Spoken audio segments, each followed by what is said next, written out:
Welcome to Law Labs, where law firm life gets a glow up. I'm Billie Tarasio, founder of Modern Law, and every week we crack open what it really takes to run, grow, and scale a law firm inside the age of AI and innovation. This is where firm owners, legal rebels, and business minds come to swap ideas, share wins and messes, and rethink what's possible in the profession. If you're ready to lead smarter, scale faster, and build a firm that actually works for you and your clients, you're in the right place. Let's get to it.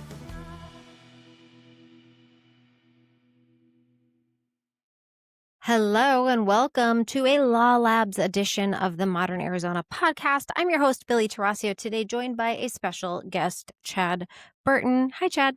Welcome to the show. Hey, thanks. Thanks for having me. Chad is a special guest because he and I live together and raise lots and lots of children together. But also, in addition to that, he has been a lawyer for 20 years and involved in legal tech and consulting and has a business built on legal tech software, consulting, and intake. And so today's conversation about the technology changes that are happening with AI and how they are affecting the legal industry is absolutely on point and something very, very relevant to your world. So for both of us, the tipping point that really made us think, oh my gosh, let's take a step back. We need to really think about our business models in relation to all of the technology that's happening and whether or not we need to make changes happened post ClioCon this year. Why is that? Now, AI has been here for 3 years. What was it about this year's ClioCon that changed everything? I think it made it real. I feel like we've been screwing around since like the time ChatGPT came out, 3 years ago. You and I and lots of other people have been playing around with AI and how, it can make it feel like it's making our lives better. We are, constantly chatting with it for purposes of brainstorming ideas and figuring out direction, whether it is with very specific circumstances like a client or business models or whatever it is. But then Clio with their conference, we've seen lots of keynotes from Jack at Clio over the years. I mean, we've probably been to almost all of the Clio conferences, and they're always interesting. And there's always interesting features that have been announced or ideas. But I think the difference is this year when Jack announced how they're implementing the VLEX AI in research, how they are actually baking in AI into their platforms. It elevates it to, okay, it's happening now and it can happen for real with law firms, not just, Thomson Reuters gave me a deal on co-counsel to give it a try. It's fine. I use it and I find it useful, but they don't people aren't really obviously there's exceptions, but I think the vast majority of users aren't adopting it as this changes the way I structure my business. This changes the way I think about hiring. I think that's a big difference. And so I think this is allowing people to step back and say, okay, I've used Clio for years. Let's say I've used it at 20% of capacity or 50% because you're a power user. This helps you step back and say, whoa, there's a lot of interesting features that I've usually said no to. Maybe I need to revisit that. And how will that change whether I need to hire another legal assistant? Is this a change? Is this changing how I hire paralegals? So I think that's the difference. It became real and actionable. Their rollouts were so comprehensive that it felt like it was essentially making half of the vendors at ClioCon irrelevant. For sure. And unfortunately, well, as you know, I couldn't go because one of our children decided to prevent me from going. We'll just go there. I don't know if you do side quest stories in this podcast or not, but I couldn't go. But what I was hearing from afar across the country is absolutely that in that, I think there's some aspect of defiance, right? Especially if you've put, blood, sweat, and tears into your app, your platform, and have leveraged the Clio universe from an integration standpoint because it's a great sales tool, especially if you don't have your own branding and market before you launch a product, but you say, "Hey, I integrate with Clio." That's super helpful for sales. And, when Clio started rattling off, we've integrated that feature. All these people that paid to support the conference are like, most of them, for what I've heard, or say, at least outwardly, doesn't matter. We know the customers really well. And so it doesn't matter if, we know that it won't be as cool as ours. But in reality, if you are, um, being real and recognizing self-awareness, you got to really think about your product offering. Is this the place where you need to be, or is it time to think differently about what you've done?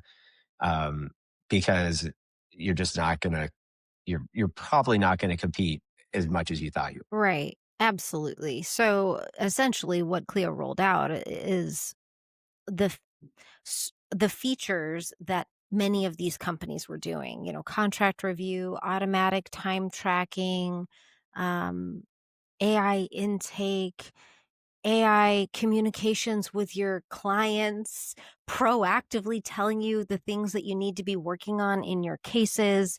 Just, it was so many features and products that I saw Bob Ambrogi try to put together a chart afterwards that was this huge convoluted chart of everything that they had rolled out. So it was a lot to take in. You and I spent the next week not sleeping and reeling. And interesting side note, Chad and I met originally at ClioCon in like 2013 because we were both like geeks about legal tech and business of law. And so this was like the most crazy week or two for business of law and technology. And what does this mean for our business model? Now, explain what you do. Pre or post? No. So with modern law practice, so we've been doing legal tech and management consulting, or I've been doing it for probably close to 15 years at this point. Modern law practice was launched I think we launched in 2018. And it was less on the tech consulting piece, but more management consulting plus intake. And that's evolved over time. And one of the things that was apparent was there was this opportunity for effectively an operating system for law firms because um, for a variety of reasons. And so we started building out little apps and features that were useful to our consulting clients and continue to do that. And one of the interesting parts about it is that, we developed some features for, well, I mean, one of our mornings when we weren't sleeping, I think you said you're sitting there and you're like, what did we do? How did we get here? Because we started developing, like, and I assume we could cut this if you don't like it, but like you didn't like Clio Grow. And you're like, I'm not going to use Clio Grow. Are we allowed to say this stuff? Is this Yes, we're okay? allowed to say Too this edgy? stuff. Great. No. Your people hated Clio tasks. And so we started building and adding features into OS for, with our sales navigator, which we had, but we kept blowing it out from a lead generation standpoint to be a super customizable, comprehensive, full of automations. Same with like our client center. And we sync data to Clio with it because it has not historically had, like, for example, invoicing and payment processing. So we did that because there were holes in the marketplace on it. And it was never intended to be, I had some people like, oh, so you're competing with Clio. I'm like, no, we're not. We're just providing, a supplemental features with it. And so what the Clio announcement did was I could really say, and I mean, we had this conversation about modern law. I was like, you should go all in on what they're doing. There is still a lot that they're not touching when it comes to scaling a law firm. And that's the purpose of OS originally, was to say, okay, with our consulting clients, how do we like help scale? What are the tools that you need to do that with enhanced data tracking, goal setting and tracking, the human component of it, and helping grow your team in a variety of ways. And so we're getting back to that core concept. We're not getting rid of anything necessarily, but I've done this with some of our clients, including like, for example, with like your firm is like I think you should go to Clio. Like you should go all in on it and take advantage of it because um, they're leading the charge on this. And even if, you're going to give up some functionality that you felt is ideal. Ultimately, even if you feel like Grow, for example, isn't quite what you think it should be, you go one, I think it will help simplify processes, especially with like intake, because part of what happens with intake oftentimes is, and I know you've been talking about like, AI intake, which we're, you know, implementing ourselves in different capacities. I think it helps you simplify your process because it's like when you focus in on intake and sales and you have a bunch of people working on it, it's really easy to get bloated and too many processes and too many features on your intake. And so I think something like Grow, which has, it is a, it works. And so it will help you dial back.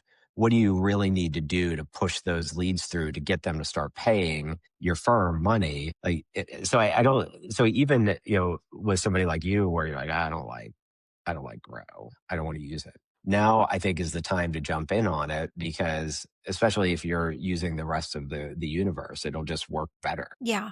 Yeah. So just to back up, you had built tools using no code software, which was like the coolest thing that has happened in the last, I'd say 5 years or so, right? Yeah. I'd say no code, low code. There's a lot of like, I know that No code, sounds low so, but code. it's not like just like Yeah. pushing buttons, but like, Yeah. one of the benefits of something like, well, one, we've got developers that have been helpful on this front, but this is another place where AI has been super helpful to kind of beef up skills to go in and say, okay, I want to build X chat GBT, give me the code for it. And it will give you, it will get you there. You may have to iterate on it and different things, but yeah, so low code, no code tools that are, I mean, I've built from scratch, back in the day where you hire a dev shop and you have to like code everything. You've done that too. You did that with Access Legal. That's how you used to have to do it, Which was but now you horrible. don't. And then Right. you didn't. And so you could build what you wanted at your fingertips pretty easily, right? Which is what we Right. did. So there were dashboards and there were sales navigators and there was client center, and it had the ability to send out automatic emails and move through phases. The thing that Clio now can do, it had the ability to do, but you still had to develop it. You still had to work on it. It still broke all the time. You still, had all of the problems that come with building tech. Right. And now we're in a new phase. And this is where like we've been kind of like thinking through what when you're talking about the future of business models, and this applies to I mean anyone, but we're talking about professional services here. And from the standpoint of um, what should that tech look like? Um, the ability to leverage AI to act on your behalf as opposed to saying, we're going to build 20 automations. Maybe you need five. And the rest you say, you're going to leverage AI for. Because one of the things that happens, and I think one of the benefits of, using something like Clio where they're not going to be able like there's a lot of reporting and a lot of things but they're not going to be able it's not going to do everything you want it to do and that's fine. Part of the challenge is when you're building custom software like what we're talking about is like you can just keep adding and adding and adding to it, and now I don't think we have to. Now we have the opportunity to say okay, let's make sure the data is arranged properly, and let's show core needs, what should be visualized and what should, be leveraged with AI. Yeah, I did this I recently, I think last week, and I haven't really spent a lot of time on it. Actually, I'm on this is the recording here is ChatGPT's new browser Atlas, where you can um browse and use ChatGPT, your account on that at the same time. It has agents in it. So this morning, it just happened to pop up. It was like, use an agent. I'm like, fine. And I did a couple of things with it. One is, we have some construction going on, and I had it go into the account, like kind of our client portal with the construction people and say, send them a message, reply to the last one. And it did it. I mean, there's a couple steps. Was it slower than what I would have done? Probably. Was it real fun to watch it do it? For sure. And then after that, what I did was I had it go into our sales navigator, log in. I really, this was just probably like an hour ago. And then when I had a little bit of time between meetings, but what I said, I was like, go find the last 5 leads that have been touched and, by the team. And so then I watched it. I logged in and then I watched it sync. And I didn't say, go look at the last modified field that is tied to X. I just went vague and it figured it out. And it showed me the most recently touched 5 leads. And the next step is I could ask it to update them. And so is it efficient? Not today, but it did it and it worked. And I didn't have to, I just used what we had and I could just use ChatGPT's agent to go in and do the work, which is pretty cool. So that makes you think differently about how you're displaying your software and how the front end of your software is and how much you actually need. So you mean that uh, you will be building a different product now? Is that what you're saying? Or I think we are going to, we're able to take an AI first approach to it and say, what's the core, instead of, you know, overly complicating automations, go simple, embrace that, and then let AI take care of the rest of it.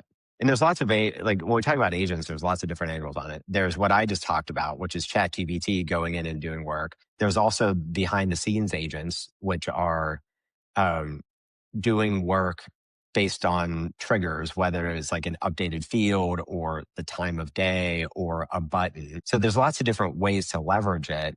It's just, you know, typically what you're looking at is saying, okay, I need, a number. Let's say I want to display this number in a box. There's a formula behind that typically. And, depending upon the circumstance, and that you have to screw around with and it evolves over time. Now I think that we can look at things like that and say, do we need a complex setup for it? Or can we make it, AI driven and provide the information instead? That's pretty powerful. yeah, so I just want to give an example. Instead of writing training modules or creating, training protocol for a given position, you could instead have prompts that you want your new employees to do and then talk about whatever it is with a chatbot, right? For sure.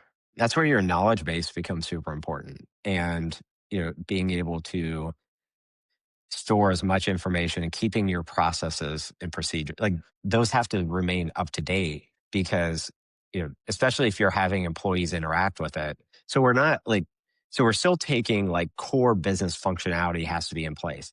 You still need to you know have training materials. Those training materials may be for humans and robots now because if you're teaching an agent to go do stuff on your behalf, you're really training them like one of your team members. But you still have to have the knowledge base in the background and the processes and procedures updated because that's it's gonna rely on for purposes of those that training. So if you, for example, you're onboarding a new employee, you may have the checklist of things they need to learn, and they watch an introductory video to the concept, and then the next time when they go to try it and when they have questions, instead of reaching out to a human trainer, the trainer is an agent.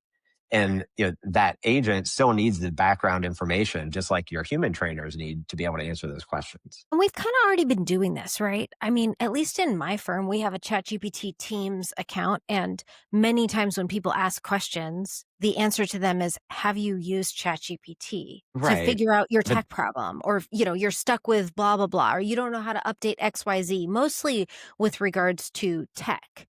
Um, but it may extend all the way to things like legal work.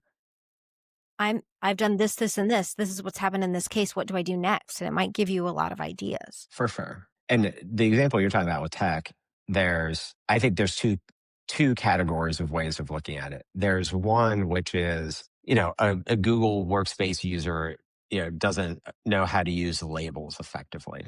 Okay. Do you need to document that in your internal stuff? Unless you have specific rules for it. And that's where that second category. The first one is like, no, you should go figure that out on your own. Go ask ChatGPT, how do I, make a label, whatever it is, something basic.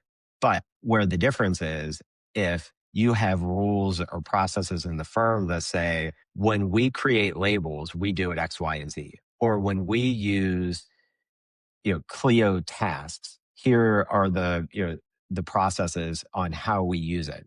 You're not teaching them how to add a task because that's in Clio's help center.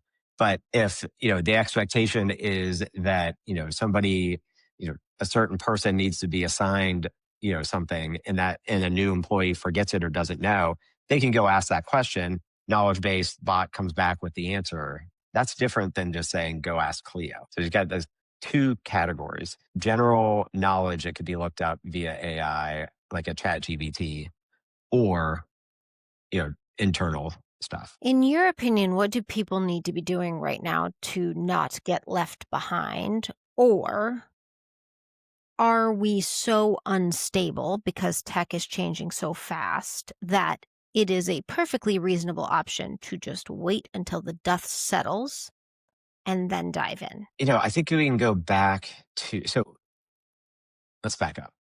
We're going on, kind of another version of when the cloud became, you know, came on the scene in legal. Like, I remember doing presentations back in 2012 ish or so about the cloud and going paperless. And I remember, like, these, generally older white gentlemen sitting in the front row at these presentations with their red wells, and they'd be all angry and be like, we can't get rid of this. And I mean, first of all, I was like, well, why are you angry at me? I'm like, you didn't have to come to this presentation. I think we're grandstanding. But the point was, they were like, we're going to wait it out. The cloud isn't safe and it's not real. And then things evolve. And states issued different opinions, fixed opinions, advisory opinions. And where, we've got this, it ultimately evolved into comment 8 on 1.1, which is,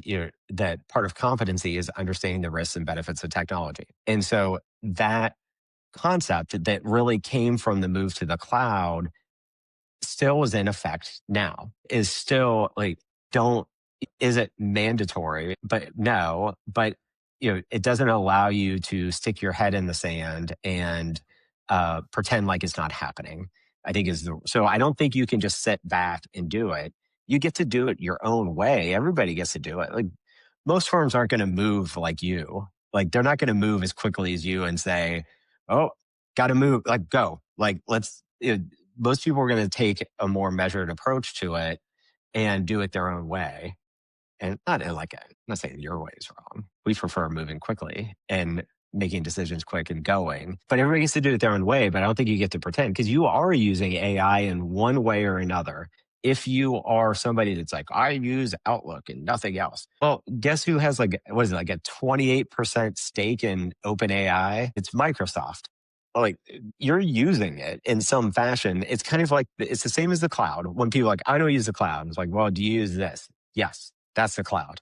Oh, so it's still there. It's a matter of like how much you're going to push it in your day to day workflow in life. Yeah, and if we even think back to the cloud, it's the best example. And there was all this promise of what it could do for legal, but what really happened was the world used the cloud and then lawyers got on board. Clients were already Right. using Dropbox and email, and and our banks were, and all of the other Right. industry adopted. That's what happened in society, so that's what happened in law firms. And it could be the same thing with AI, where you could just march with society, keep up, pay attention, and change as it is available to you, and just see what happens. And I think what's interesting about what happened with the cloud is it really didn't change the industry that much. It didn't move the needle on access to justice. It didn't drive prices down. Tech efficiencies really had little to no impact. And it makes me sad that that's a possible outcome because the alternative is so much better.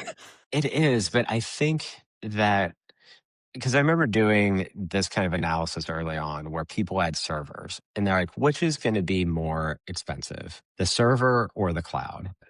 The a lot of these discussions where it wasn't, well, one, it's not an apples to apples discussion, because you're changing, your infrastructure once you go to the cloud for, remote work or whatever that they couldn't do before. But the cost wasn't like you weren't saving a ton of money when you move to the cloud because you still have to pay licensing fees and those are ongoing. And I remember those being objections early on where people were trying to get their head around to say, I just spent $45,000 on a server and but I'm not going to have to replace it until it's falling apart Yeah. 5 to 7 years down the road.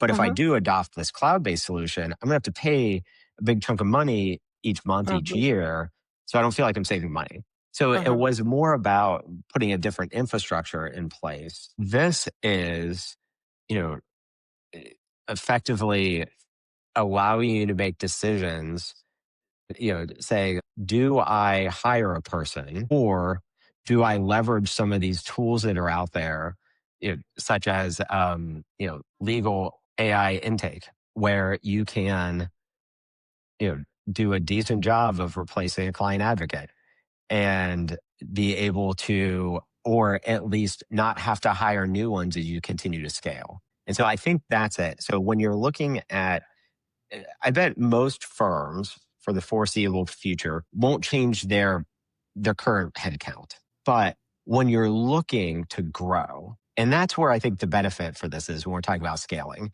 And as I'm, going back to the discussion earlier about like, OS and the future of that, that's about helping people scale as opposed, because like knowing that you can, you don't need some kind of administrator that you thought maybe you needed before because you can deploy some little agents to go out and do the work. You use legal intake or AI intake so that you don't have to hire another intake person when you launch all those marketing campaigns that you're paying for. You have I think the growth and the scaling, it will allow firms to scale more effectively in ways that maybe they were scared to do before. Because oftentimes when I'm working with a firm that when we first start talking, they're like, all right, I want to grow, I want to do this. And then when you really dig into it, you're like, what does that mean? I want to hire one new attorney next year. Cool. That's not scaling. That's probably just evening out what, your lazy people are doing and you're basically maybe making the amount of money you should, with a new person. Here it's okay, I want to grow. And it's less scary to try out a bot. Mhm. It's less scary to turn on and pay, you know, X amount of dollars that's going to be less than employing a human to do my intake Mhm. because you're not messing with it. People worry about messing with people's lives. Mhm. They don't want to hire somebody and have to get rid of them because they can't financially support them, or they feel bad about firing somebody, and so then they don't want to do it, and they're afraid of the money that goes along with it. And this will allow you to incrementally grow by using tech, which is, like you said earlier, different than the cloud. The cloud was replacing infrastructure. This is about like tools to scale. I think you're right. I already see within my law firm how AI will be able to replace people and maybe not replace whole departments, but allow smaller departments to do a lot more. And so when I say replace people, it's exactly what you were saying. It's hire fewer people to get a lot more done. That's great. It means that law firms can become more profitable and drive down the cost of legal services. Right. And those people that you're talking about have to be well versed, bought in, and able to use that tech. That, these aren't the people that are like, oh, you're just trying to get rid of my job. Well, no, we're changing it. We're going to give you a different purpose. And maybe an intake person, maybe you needed 4 or 5 intake people. And because of AI intake, you get away with one or two. And because you've simplified your process, you've recognized like you've gotten rid of unnecessary stuff. But the difference is And this is a good thing with like intake, for example. Burnout is real for humans on intake Big because time. they're picking up the phone and listening to people. We've been saying this for years, and we've gone through intake people over and over again because they get burned out. They don't want to hear other people's crap. They have Mhm, their own, and whether they aren't, it's hard to as a human to differentiate between like your world and your job. They're mhm, hearing people for years. In your case, like going through divorces, or people getting injured, whatever it is. Well, here intake doesn't like AI doesn't care. mm-mm. Yeah, they're not going to get worn down by people's situation and the breakdown of a marriage, for example. But what it does is it makes your client advocates, your intake people, in the background. Now they're in the support role. Now they're making sure, is the AI doing what it's supposed to do? Are the clients moving through the pipeline like they're supposed to? And there's always this, it's that human in the loop phrase, which is, interesting in the sense that you can set up all kinds of automations in the world, but there's oftentimes you need a human in the loop to make sure that things are working. And that is probably the role of intake people going forward, which then means you're probably hiring a different person. You don't have to have somebody with as much empathy and care about these potential clients. You need somebody that's going to move your systems and processes around. And so that's a different, and that also Different could be part skills. agent. Yeah. Yeah, different skills just got more valuable, and I used to think that the human part would be the most important when AI came to do stuff, but what I'm finding is AI can be the front line even to the human stuff and insulate the actual humans from all the human stuff, and I wonder what type of a impact that's going to make on family law attorneys because family law attorneys burn out as well often. Now, it takes years and years and years and years. It's not like intake people, but it's the same thing where you're dealing with the vicarious trauma and the emotions of your clients every day, all day.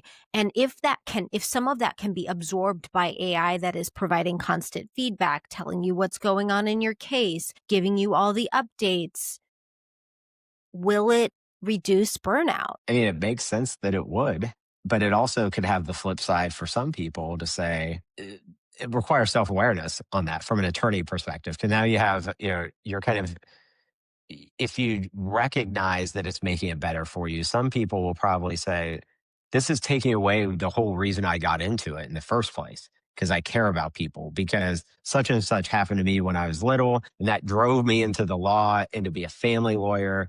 And now you're taking that part away from me. That can be a real response. And that could cause resistance as well. Yes, but I don't see any universe where our family law clients won't still want to sit down and talk to us about what's going on. It just For may sure. be a little less frequent, and I don't know how many family law attorneys would really hate. Well, right. And so so what you're talking about is like, implementing automatic updates. Mhm, And that's, the agent is going through Clio, and saying like, here's everything that's been done. And, the client now knows that they're getting a weekly update on mhm, things, mhm. that whatever the frequency is, that was the aspirational version of things before, where the attorney's like, I'm going to make sure I reach out every week in the paralegal, but you don't because you forget and you get busy. And then the client gets worked up because they haven't heard what's going on.